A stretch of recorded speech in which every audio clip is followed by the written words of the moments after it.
Bonjour, je suis Eric des tutoriels d'Enrico78, technicien en micro-réseau.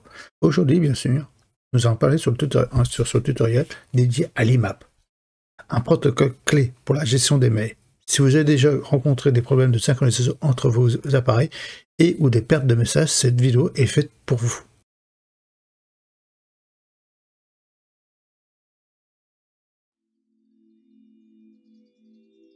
Donc, qu'est-ce que c'est l'IMAP?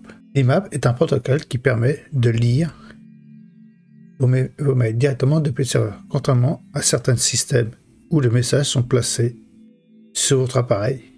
L'IMAP les conserve sur le serveur, garantissant une synchronisation parfaite. Ça vous permet de voir partout. Qu'est-ce que c'est l'IMAP? L'IMAP est un protocole qui permet de lire vos mails directement depuis un serveur, contrairement à un certain système où les messages sont déplacés sur votre appareil. Par exemple, le protocole POP. IMAP, Internet Message Address Protocol. Vous consultez sans les télécharger, vous synchronisez vos actions sur tous les appareils. Ça vous permet de voir vos mails partout. Ça conserve ça et garantit une synchronisation parfaite. Ça vous permet d'avoir le POP, quand vous récupérez les données, vos mails, ils sont plus sur le serveur. Là, ils restent sur le serveur malgré que vous avez une copie sur votre PC, sur votre tablette, sur votre téléphone. Donc, le POP, comme je vous dis, les critères, donc le stockage, contrairement au POP, qui télécharge et supprime les mails sur le serveur, l'IMAP conserve une copie de vos messages en ligne. Cela permet une gestion souple sur plusieurs appareils. Comme vous pouvez le voir, il stocke les critères de stockage de mails. Donc, l'IMAP fait une copie, mode local, alors que le POP les supprime. La synchronisation se fait en temps réel, alors que dans le POP, il n'y a pas de synchronisation, vu qu'il les supprime. L'appareil, donc, on peut l'avoir on peut voir vos mails multiples partout, mais pas avec le POP. J'avais fait une vidéo justement sur le POP. Qu'est-ce que c'est le POP? Donc, je vous mettrai en lien descriptif pour vous expliquer ce que c'est le POP. Comme ça, vous verrez la différence entre le POP et l'IMAP. Et bien sûr, avec les messages d'erreur qu'il peut y avoir, que vous rencontrez quand vous avez un problème que ce soit avec l'IMAP ou le POP. Donc, comme je vous dis, l'IMAP, donc, il synchronise en temps réel. La solution est pour ceux qui utilisent plusieurs appareils, comme un téléphone, une tablette ou un ordinateur. Vous pouvez lire aussi un mail sur votre smartphone et le retrouver marqué comme lu sur votre ordinateur. Compatible donc avec plusieurs appareils. Vous êtes accessible à tout moment et partout. Et bien sûr, aucun risque de perte de message. Sauf si vous le supprimez ou vous savez que le serveur ou autre il lâche. Ça peut arriver, mais c'est rare. L'IMAP, qu'est-ce que c'est? Comment il fonctionne? Donc c'est un serveur qui reste sur le point central.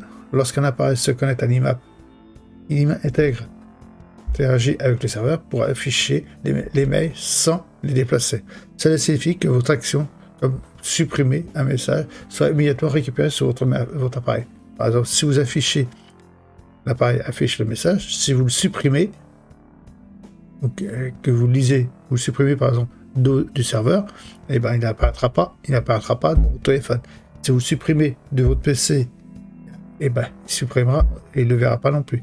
Ce sera automatiquement supprimé. Si vous le modifiez, ok, ça répercutera sur tous les appareils qui sont connectés sur votre messagerie. Vous voyez, donc automatiquement le serveur il synchronise avec l'ensemble. Ça permet de pouvoir avoir un lien. Et si vous lisez par exemple le mail sur votre téléphone portable, sur votre serveur, sur votre PC plutôt, vous verrez qu'il sera lu, etc. C'est ça la modification et la synchronisation entre la lecture et la suppression. Alors que si vous le supprimez en mode POP, c'est supprimé définitif. Mais qu'il est dans la corbeille si vous le récupérez, sauf si vous videz la corbeille, bien sûr. Derrière, la corbeille pas de Microsoft, la corbeille de votre logiciel d'exploitation, de votre logiciel de messagerie, par exemple Tumblr ou Outlook. Gmail, il sert de l'IMAP. Avec Gmail, par exemple, il utilise l'IMAP. Ça vous permet de voir vos mails sur le serveur, sur Gmail, donc sur le site web, et aussi sur votre téléphone. Donc, comment configurer l'IMAP? C'est simple. Vous devez connaître les paramètres spécifiques comme à votre fournisseur de messagerie comme Gmail. Donc, vous voyez, donc ça entrant, ça va être l'IMAP.nom du serveur, donc Gmail, Yahoo ou Outlook. Ces informations sont disponibles sur le site officiel. Vous avez dans les paramètres les explications où il faut aller. Quels sont les paramètres à régler. Normalement, maintenant, ça c'est surtout automatique. Si vous le faites avec l'Outlook ou autre, c'est en mode automatique. Vous avez le port 993 pour sécuriser justement les transferts. Vous avez, comme vous pouvez voir, avec le SSL, un protocole SSL pour crypter justement les données. Et bien sûr, le nom d'utilisateur, donc votre adresse mail et le mot de passe qui est associé. D'accord? C'est tout à fait normal. Donc vous allez voir, je vais vous passer, on va basculer sur le serveur, sur mon serveur, sur un PC virtuel, et je vous fais voir comment ça se déroule. Regardez. Vous mettez l'adresse l'adresse mail, par exemple Gmail ou autre. Vous faites connexion.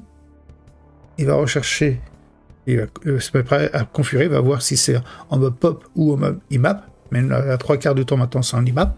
C'est rare que vous avez encore des serveurs ou qu'ils utilisent le mode POP. Mode POP. Hop. Donc on va attendre qu'il nous donne la main. Et dès qu'il va nous donner la main, vous allez voir marqué en haut, ça va marquer protocole IMAP. Voilà. Vous voyez, il y a le paramètre de compte IMAP. Et là, il vous demande de taper le mot de passe en question. Donc bien sûr, moi je vais taper le mot de passe en question, qui est associé. Je ne vais pas vous le dire, hein, bien sûr. Vous tapez le mot de passe. Donc c'est votre adresse mail, le mot de passe, vous faites connexion. Et là, il va configurer pour vous-même. Vous voyez, donc il crée un certificat, il va l'enregistrer. Et là, il va préparer, vous voyez, l'environnement. Et voilà, c'est fini. Et c'est terminé. Voilà. Et vous voyez, c'est assez rapide. Et il fera automatiquement venir les mails, vous voyez, mail test pour vérifier qu'il a bien reçu un message. Donc on rebascule. Donc comme vous pouvez voir, c'est assez simple à configurer. C'est assez simple pour cela. Et c'est même plus rapide que le mode POP. Vous voyez les réglages qu'il a fait, il va le faire automatiquement. Si on regarde bien, on va essayer de regarder comme ça par curiosité. On va revenir sur le serveur. Donc là, vous voyez, de la configurer. Si on regarde dans les paramètres du compte, hein, de messagerie, contact, vous voyez, il est même en mode IMAP. On avait fait, j'avais fait une vidéo sur POP. On ça se configure. Là, sur l'IMAP, et si on regarde la modification, si on veut modifier, vous voyez, regardez les informations, l'adresse, etc. Il y a très peu d'informations. Mais normalement, si vous rentrez dans les paramètres plus en détail, faites suivant, bon, la combinaison, mais ça, vous pourrez voir sur certains navigateurs, sur certains, comment je veux dire, logiciels de messagerie, il vous fait voir un peu plus comment c'est configuré, dont le protocole 911. Si on regarde vite fait, par exemple ici, on ne peut pas le voir, dommage, je ne peux pas voir. Mais on peut la possibilité de voir, excusez-moi, quels sont les protocoles qu'il utilise. Et là. On continue. Donc l'IMAP, c'est une solution moderne de vos mails.